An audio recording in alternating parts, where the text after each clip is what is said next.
우리 주님의 은혜와 평안 여러분의 삶 가운데 늘 함께 하시기를 주님 이름으로 축복합니다.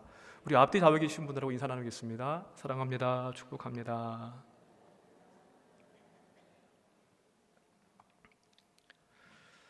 독일 드레스덴에서 태어난 시인이자 작가인 에리 캐스트라고 하는 분이 있습니다. 근데 이분이 어느 날 친구하고 함께 기차 여행을 하고 있었습니다.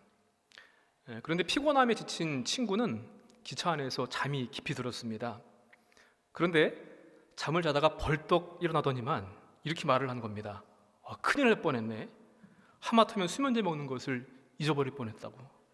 그러면서 수면제를 입에다 놓고선 다시 잠을 자더랍니다. 여러분, 반복적으로 행하는 것, 습관적으로 하는 것이 참 무섭습니다. 내가 이 일을 왜 하는지, 무슨 목적을 가지고 하는지, 그냥 아무 뜻도 목적도 없이 그냥 하던 거니까 할 때가 많은 그런 때가 있습니다. 우리에게는 어떠한 것들이 이러한 모습일까요?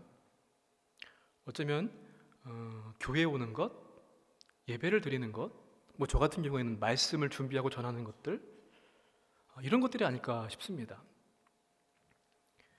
이 말라기 선지자 이 시대는요, 정치적으로는 페르시아의 지배 아래에 있었고요. 그래서 어느 정도의 자율권은 줬다고 하지만 식민지 백성이 그렇게 쉬운 삶은 아니었을 것입니다. 또한 경제적으로 기근과 흉년 때문에 어려운 시대였고요. 하나님께서 보내셨던 예언자, 그들이 선포했던 예언의 말씀이 아직까지도 왜 이루어지지 않는가? 회복되지 않고 구원되지 않고 있는가? 차츰 이 신앙적으로도 정말 하나님께서 말씀하신 것이 이루어지기는 하는 건가? 하나님이 계시는 건가? 의심과 회의가 드는 그러한 시대였습니다. 그래서 도덕적으로도 무너지게 되었고요. 형식적인 그런 신앙만 남아있던 그런 시대적인 배경입니다. 이 말라기 시대의 모습을 한마디로 표현한다고 한다면 뜨뜻미지근한 그러한 것이라고 말할 수 있을 것 같습니다. 하나님을 믿는 신앙이 없는 것은 아닙니다. 그런데 그렇다고 하나님을 열심히 전심을 다해서 믿는 모습도 아니었습니다. 이들에게 필요한 것은 제사, 하나님께 드리는 제사라든가 깨끗하게 정결을 시켜야 될 이방인과의 결혼 문제, 또 도덕적으로 회복되는 것, 이런 것도 중요하지만 더욱더 중요한 것은 이들 내면에 있는 여호와를 경외하는 것, 하나님을 경외하는 것이 회복되는 것이 더 시급한 문제였습니다. 그래서 이 말라기서의 중심 주제를 보게 되면은 여호와, 하나님 경외, 이게 바로 이 말라기서의 주제입니다. 그런데 우리가 살고 있는 이 시대도 말라기 시대의 그 상황과 크게 다른 것 같지는 않습니다. 교회도 그렇고요, 신앙인들, 어쩌면 저도 그렇습니다. 우리 각자 개인이 말라기 시대의 모습과 크게 다르지 않다라는 생각을 갖게 됩니다. 하나님을 거절하지는 않습니다. 그런데 그렇다고 전심으로 하나님께 대해서 내가 반응하면서 믿음의 생활을 살고 있는가? 거기에도 의문이 듭니다. 그래서 이 뜨뜻미지근한 회색빛의 모습인 우리 시대에 우리에게 주신 하나님의 말씀인 줄로 믿습니다. 오늘 본문 말씀 보니까요, 하나님께서 제사장들한테 말씀하십니다. 너희들 내 이름을 멸시한다. 그렇게 책망을 하시면서 그들이 드리는 제사를 받지 않겠다고 하셨습니다. 오히려 이방 민족들이 더 너희들보다 깨끗하고 정결한 제사를 드릴 것이고 내가 그들을 통해서 영광을 받을 것이다. 이렇게 말씀을 하십니다. 그러자 제사장들이 반박을 하지요. 언제 우리가 어떻게 하나님을 멸시했습니까? 여러분, 하나님을 멸시하고 있음에도 불구하고 지금 자기들이 어떠한 행동을 하고 있는 것조차도 알지 못하고 있을 만큼 이 시대는 영적으로 무지하고 또 어리석은 그러한 제사장들, 또 그들의 지도를 받고 있는 이스라엘 백성들의 모습입니다. 하나님께서 말씀을 하실 때마다 어떻게라고 하는 말로 계속 되묻습니다. 그래서 말라기 말씀 보시게 되면은 원어를 보게 되면은요, 어떻게 이게 계속 반복됩니다. 내가 너희를 사랑한다 말씀하시니까요, 어떻게 우리를 사랑하셨습니까? 너희들 내 이름을 멸시한다 그렇게 말씀하시니까 우리가 어떻게 하나님의 이름을 멸시했습니까? 이렇게 계속 반복적으로 묻습니다. 오늘 저와 여러분에게 주신 하나님의 말씀 앞에 우리는 두렵고 떨리는 마음으로 앞에 설 수밖에 없습니다. 내 믿음의 모습을 보면서 행여 어떻게 해요? 우리가 언제 그랬습니까? 그럴 리가요. 하나님께 되묻고 있지는 않은지 한번 돌이켜 보시기를 바랍니다. 이 시간 하나님께 우리가 되묻는 것이 아니라 물으시는 질문 앞에 우리의 믿음의 삶으로 행함으로 답할 수 있는 저와 여러분 되시기를 주님의 이름으로 간절히 축원을 드립니다. 먼저 하나님께서 우리에게 물으시는 말씀들을 보게 되면요, 첫 번째 물으시는 건요, 이 말씀을 하십니다. 나를 공경함이 어디 있느냐? 1장 6절의 말씀인데요, 다시 한번 함께 읽어보도록 하겠습니다. 내 이름을 멸시하는 제사장들아, 나 만군의 여호와가 너희에게 이르기를 아들은 그 아버지를, 종은 그 주인을 공경하나니 내가 아버지일진데 나를 공경함이 어디 있느냐? 내가 주인일진데 나를 두려워함이 어디 있느냐 하나 너희는 이르기를 우리가 어떻게 주의 이름을 멸시하였나이까 하는도다. 아멘. 나를 공경함이 어디 있느냐 하나님께서 물으셨습니다. 이 공경이라고 하는 단어를 갖다가 히브리 원어를 보게 되면은요, 카베드라고 하는 말을 쓰고 있는데 이 단어의 뜻은 무엇인가 하면은 무겁다라는 뜻입니다. 무거운 짐, 이런 뜻입니다. 이 단어를 두 가지의 의미로 우리가 생각해 볼 수 있는데, 첫 번째는 어떠한 대상에 대한 가치를 인식하도록 나타내는 것, 또 한 가지는요, 찬양과 존경으로 가치를 인식하는 것, 이런 뜻을 내포하고 있습니다. 그러니까 하나님을 공경한다고 하는 것은 하나님을 최고의 가치로 여기는 겁니다. 그리고 그분께 영광을 돌리면서 존경하고 존중하는 것, 그게 바로 하나님을 공경하는 것입니다. 그런데 제사장들이 지금 그렇게 하고 있지 않다는 말씀입니다. 나를 공경함이 어디 있느냐? 하나님 공경은 거룩하고도 무거울 만큼 진중해야 되는데 이들은 너무나 가벼웠다는 말씀입니다. 하나님의 책망의 말씀에 제사장들이 즉각적으로 반발을 합니다. 우리가 어떻게 감히 주의 이름을 멸시했습니까? 그럴 리가요. 제가 어떻게 하나님을 멸시한단 말입니까? 하나님께서 아마 이런 마음이지 않으실까 싶었어요. 요놈들 봐라. 그래, 그 책망의 증거를 내가 한번 예를 들어 보이겠다. 우리 7절과 8절의 말씀입니다. 또 한번 읽어보겠습니다. 너희가 더러운 떡을 나의 제단에 드리고도 말하기를 우리가 어떻게 주를 더럽게 하였나이까 하는도다. 이는 너희가 여호와의 식탁은 경멸히 여길 것이라 말하기 때문이라. 만군의 여호와가 이르노라. 너희가 눈먼 희생 제물을 바치는 것이 어찌 악하지 아니하며 저는 것 병든 것을 드리는 것이 어찌 악하지 아니하냐. 이제 그것을 너희 총독에게 드려보라. 그가 너를 기뻐하겠으며 너를 받아 주겠느냐. 아멘. 더러운 떡이라고 했습니다. 그들이 바치는 것은 하나님 보시기에 더러운 떡이었습니다. 이 시대는 포로에서 돌아와서 성전이 재건된 그 이후입니다. 그러니까 성전의 제사장이 드리게 되는 진설병을 의미하는 것 같습니다. 진설병에는 들어가서는 안 되는 것이 바로 누룩인데 어쩌면 이들이 바친 떡은 누룩이 들어가 있는 떡이었는지도 모릅니다. 그리고 인간이 먹기에도 먹을 수 없는 상하고 또 나쁜 먹지 못하는 그러한 떡인지도 모르겠습니다.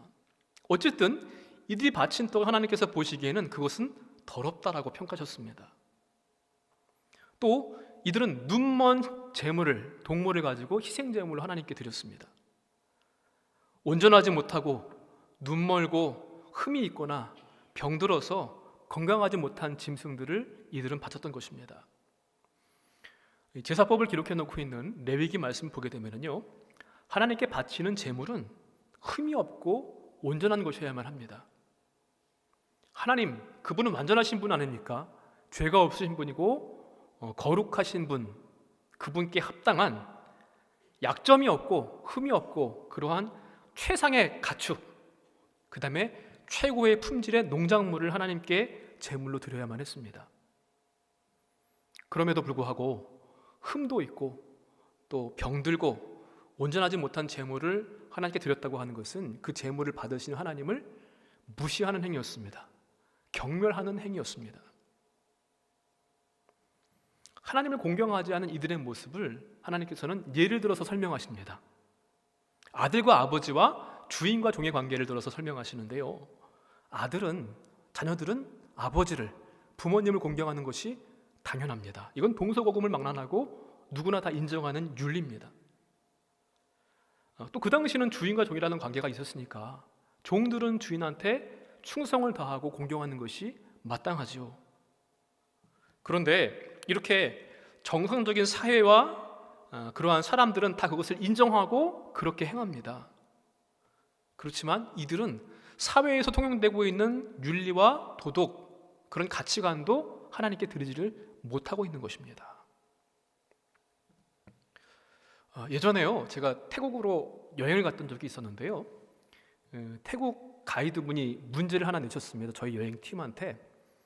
태국은 입헌 군주제의 나라 아닙니까? 지금도 이제 왕이 존재를 하는데, 그 당시에는 뭐 공중전화 같은 것들이 있었으니까 공중전화 부스를 갖다가 내가 발로 차가지고, 예를 들어서 뭐 술이 취해서 그랬다고 했는지 어쩐지 모르겠지만 부시고 깨트렸다고 하면은 이 사람은 무슨 죄에 접촉이 돼가지고 처벌을 받을까요? 그게 문제였거든요. 힌트는 입헌 군주제라고 하는 것입니다. 제가 그 답 맞췄거든요. 그게 뭐냐면은 국왕모독죄입니다. 왜냐하면은 그건 다 국가에 있는 모든 기관, 시설, 공공물은 다 누구 겁니까? 국왕 겁니다. 근데 그걸 함부로 뭐 술이 취했던지 아니 됐든 간에 그걸 부셨다? 그러면 그 주인인 국왕을 모독하는 것입니다. 요새는 이게 너무 심해가지고 이 형법 112조인데 이거 너무 심하다, 개헌해야 된다, 그래서 막 태국이 지금 난리를 치고 있긴 한데요, 여러분, 세상의 왕도 그렇습니다. 하나님의 것을 하나님께 바치는데 최고의 것, 최고 좋은 것을 드리지는 못할 망정 더러운 떡을 드리고 눈먼 짐승을 제물로 드린다고 하는 것은, 이것은 하나님을 못같이 여기는 겁니다, 정말. 그런데 백성들을 바르게 이끌고 지도해야 할 제사장들이 이 세상에조차도 통용되는 윤리와 도덕조차 무시하고 하나님을 멸시하고 있는 모습이 지금 상태였습니다. 이러한 행위들을 보시면서 하나님은 말씀하시기를 이것은 내 이름을 멸시하는 것이다 라고 말씀하셨습니다. 히브리인들에게 이름이라고 하는 것은요, 그냥 단순한 호칭, 그 사람을 부르는 그것 이상입니다. 이름의 존재의 특성, 성질, 성품을 나타내는 것이고요, 대표하는 것입니다. 그래서 하나님의 이름을 멸시했다고 하는 것은 하나님의 존재, 그분의 성품, 그분의 전 존재를 다 무시하는 것입니다. 여러분, 나답과 아비후가 제사를 집례할 때에 하나님께서 말씀하지 않으신 불을 가지고 제사를 드렸다가 그 자리에서 목숨을 잃었습니다. 죄를 덮기 위해서 드리는, 하나님께 드리는 희생 제물인데 눈 멀고 저는 것을 드릴 수가 있겠습니까? 또 하나님께 기쁜 마음으로 감사해서 봉헌으로 드리는 제물인데 병든 것을 드릴 수가 있다니요. 그리고 나서도 어떻게 우리가 그렇게 했습니까? 라고 반문하고 있습니다. 감히 하나님을 멸시하고 있는 것조차도 모르고 있는, 그럴 만큼 심각한 상태였습니다. 하나님께서는 이렇게 형식적이고 위선적인 그들의 너무도 가벼운 이러한 믿음의 모습을 다 들춰내셨습니다. 그러면서 내 이름을 멸시한다라고 말씀하십니다. 사랑하는 성도 여러분, 말라기 시대의 제사는 곧 우리 시대의 무엇일까요? 예배입니다. 예배라는 영어 어원을 보게 되면은 가치입니다. 가치. 예배는 하나님만 영광 받으시고 그분만 존귀와 권능을 받으시기에 합당하다고 그런 가치로 여기는 것입니다. 공경하는 행위가 바로 예배입니다.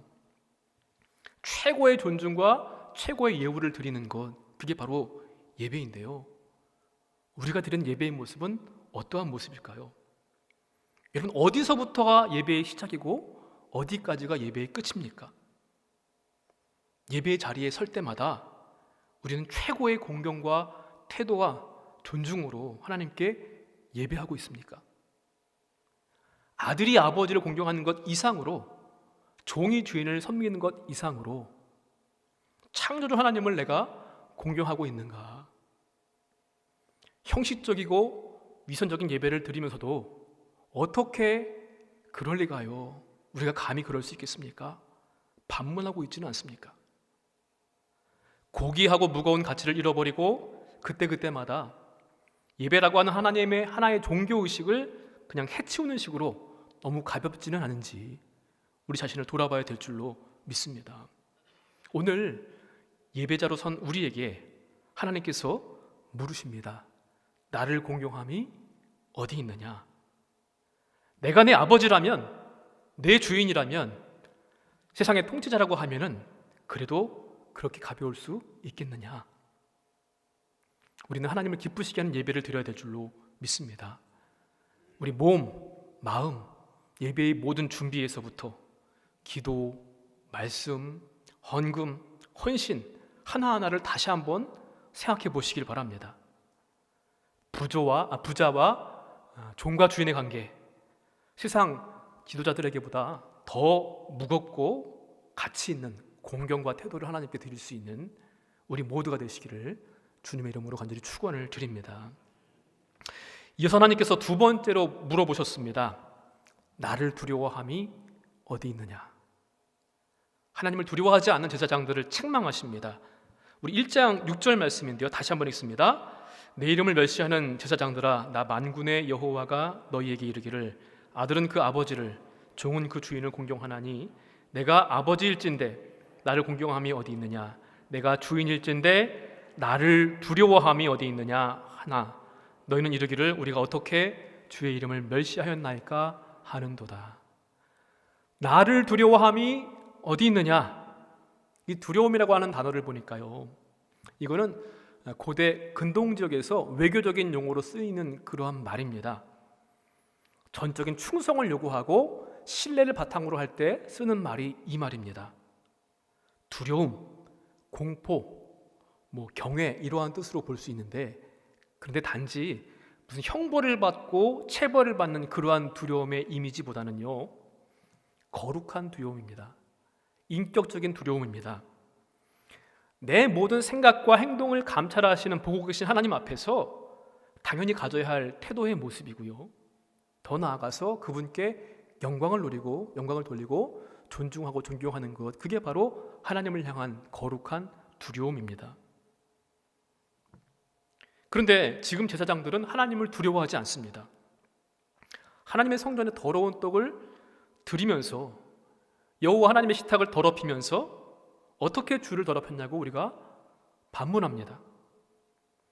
눈먼 희생제물을 바치면서 어떻게 우리가 악하게 행동했느냐고 하나님께 되묻고 있습니다.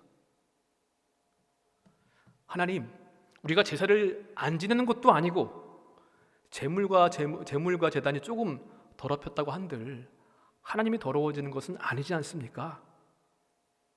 자신들을 합리화하고 감히 하나님을 설득하려고 하고 있습니다. 그럴 리가요. 우리가 어떻게 감히 하나님을 무시할 수 있습니까? 자, 하나님께서 또 이어서 말씀하십니다. 9절과 10절의 말씀인데요, 다시 한번 읽습니다. 만군의 여호와가 이르노라, 우리를 불쌍히 여기소서 하여 보라. 너희가 이같이 행하였으니 내가 너희 중 하나인들 받겠느냐? 만군의 여호와가 이르노라, 너희가 내 제단 위에 헛되이 불사르지 못하게 하기 위하여 너희 중에 성전문을 닫을 자가 있었으면 좋겠도다.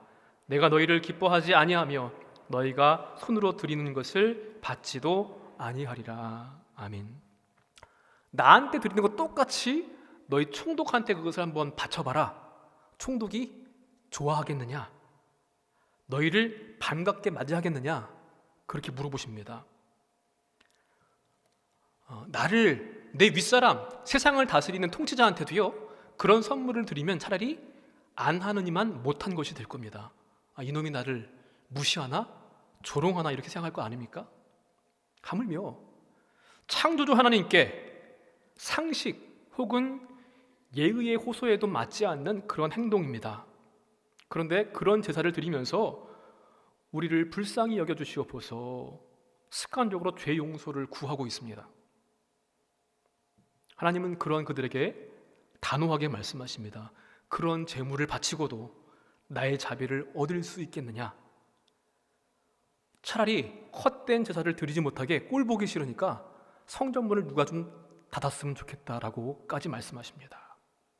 너희가 바치는 제물 역겹다, 받지 않겠다.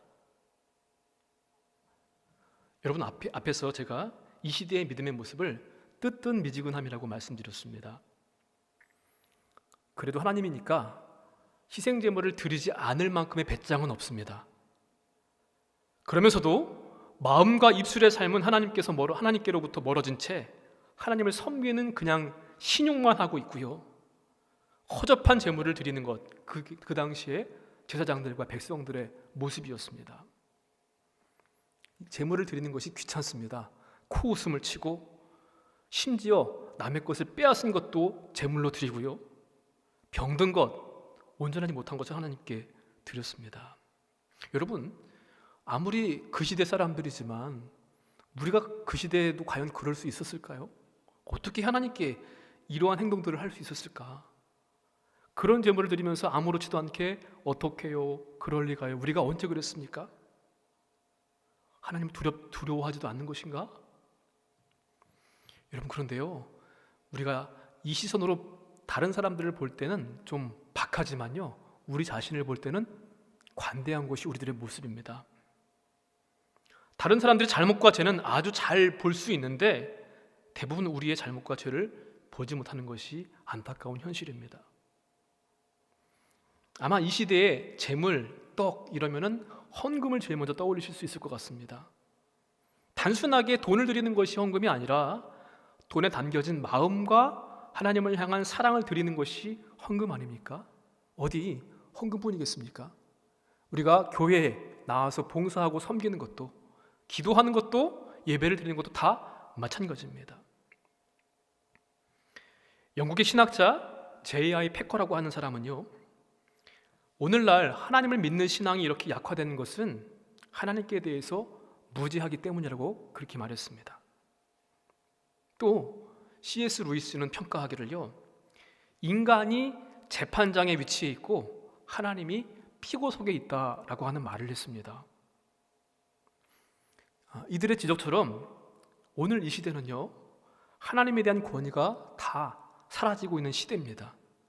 두려움과 경외심을 잃어버린 시대가 되었습니다. 하나님의 권위보다 자신의 이성의 권위, 인간의 권위를 더 높게 생각하기 때문입니다. 그런데 우리 인류 역사의 비극은요, 언제나 자기 자리를 찾지 못할 때 항상 일어났습니다. 아담과 하와가 제일 처음 죄를 짓고 이 땅에 죄가 들어오게 된 것은 어떠한 이유 때문입니까?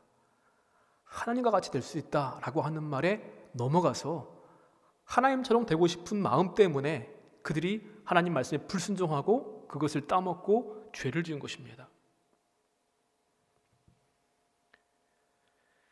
한 가지 일을요, 오래 한 사람 가운데는요, 어떠한 사람은 그 분야에서 프로가 되는 사람이 있고요, 어떠한 사람은 매너리즘에 빠지는 사람이 있습니다.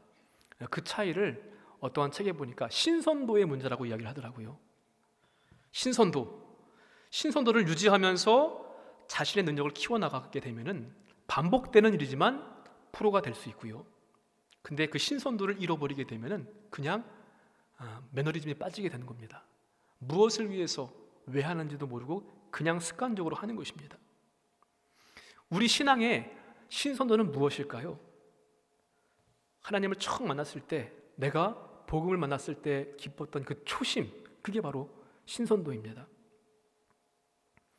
교회를 오래 다니는 것이 오히려 매너리즘에 빠지지 않도록 하기 위해서는 우리가 이 신선도를 유지해야만 합니다. 타성에 젖어서 습관적으로 예배드리고 아무 감동 없이 입으로 찬양만을 부르게 됩니다. 설교 말씀을 들어도 다 아는 내용이라고 그렇게 여기면서 지금 나에게 말씀하신 하나님의 음성에 귀를 닫습니다. 하나님을 처음 만났던 그 감격, 그 감사, 그 기쁨의 신선도를 우리가 유지하고 있을 때에 우리가 그렇게 신앙생활을 하게 되면은 매너리즘이 아니라 뭐 신앙에는 프로라고 하는 말이 좀 적절하지 않은 표현이긴 하지만 하나님께서 기뻐하신 믿음의 모습을 유지할 수 있을 줄로 믿습니다. 사랑하는 성도 여러분, 말라기 시대의 모습과 우리 시대의 모습이 크게 다르지 않습니다. 교인들이 자꾸 줄어듭니다. 또 교인이긴 하지만 교인이란 말도 좀 웃기지요. 가나안 교인들 안 나가. 하나님을 믿지만, 예수님 믿지만 교회는 안 나간다고 하는 사람들이 늘어납니다. 교회를 나가더라도 형식적이고 습관적인 신앙생활을 할 수가 너무도 많습니다. 그래서 예배도 그렇고요, 헌금도 그렇고 우리 일반 생활도 그렇고 불신자와 다른 것이 크게 없다는 것입니다. 이러한 때에 하나님께서 우리에게 말씀하시는 것입니다. 나를 두려워함이 어디 있느냐? 시편 기자가 고백하기를 여호와를 경외함으로 섬기고 떨며 즐거워할지어다. 하나님을 두려워하는 것이 지식의 근본이라고 잠언서에 말씀했습니다. 하나님을 두려워하는 가운데 영과 육이 깨끗해짐으로 거룩함을 온전히 이루라고 고린도후서에서 바울은 말씀했습니다. 오늘 예배자로 선 저에게, 여러분에게 하나님께서 물으십니다.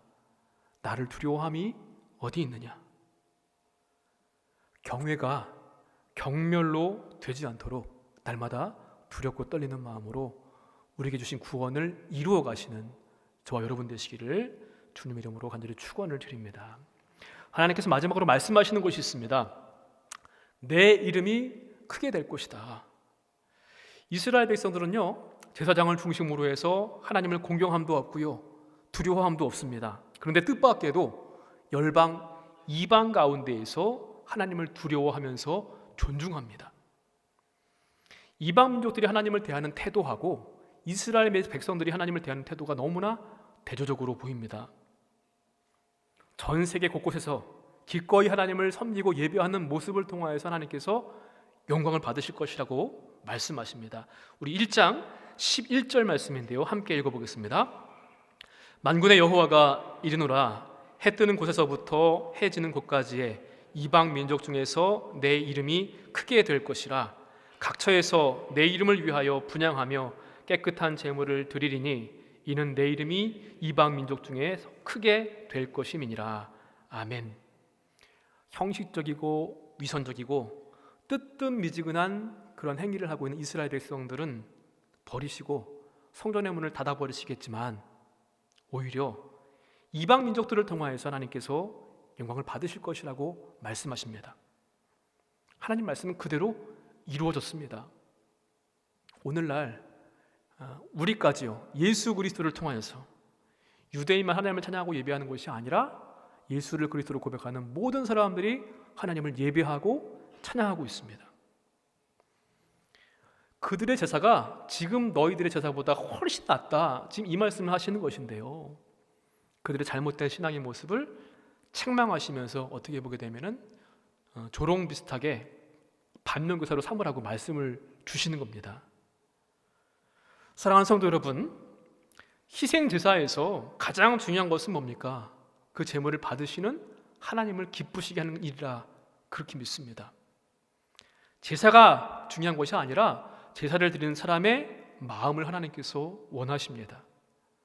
하나님을 향한 공경도 없고 두려움도 없는 제물과 말 그대로 종교 행위는 아무 의미가 없습니다. 이 말씀을 지금 제사장한테 주시는 말씀인데요, 하나님의 이름을 멸시하는 일을 하는 그들이 정말 앞장서가지고 이 일들을 했는지, 아니면 백성들이 그렇게 하는 것을 말리지 않고 그냥 방관했는지 그것은 알 수 없습니다만은 중요한 것은 이들이 책임이 있는 것을 회피했다는 것입니다.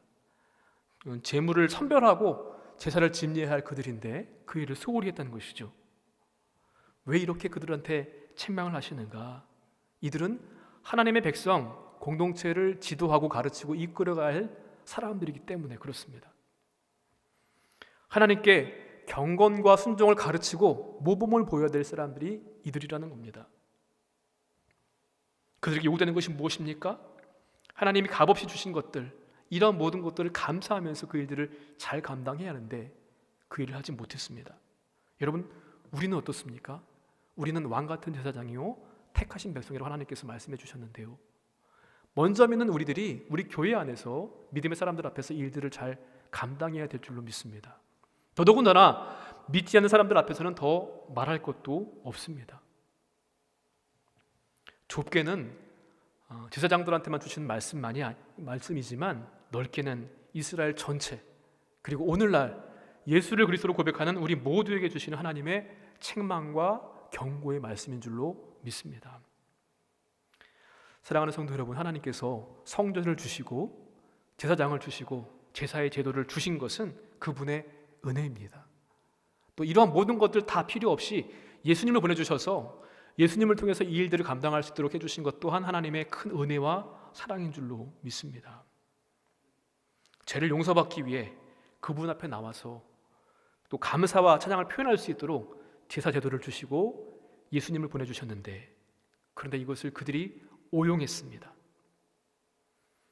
그럼에도 불구하고요, 하나님은 그들을 버리지는 않으셨습니다. 말라기 선지자를 통해서 깨우치시고 계시는데요, 내가 이방인들을 통해서 내 이름을 크게 받을 것이다, 영광을 받으실 것이다 라고 하는 말씀은요, 저는 거꾸로 들립니다. 이방인들만이 아니라 너희들을 통해서 내가 영광 받기를 원하고 너희들을 통해서 내 이름이 높아지기를 원한다는 말씀으로 들립니다. 하나님께서 제사장들에게 주셨던 말씀, 너희가 잘못된 제사로 내 이름을 멸시하고 내 제단을 더럽혔다라고 하는 말씀은 그렇게 하지 말라는 것입니다. 진실한 마음, 힘과 뜻을 다해서 하나님에 대한 사랑으로 우리가 예물과 예배를 드리고 있습니까?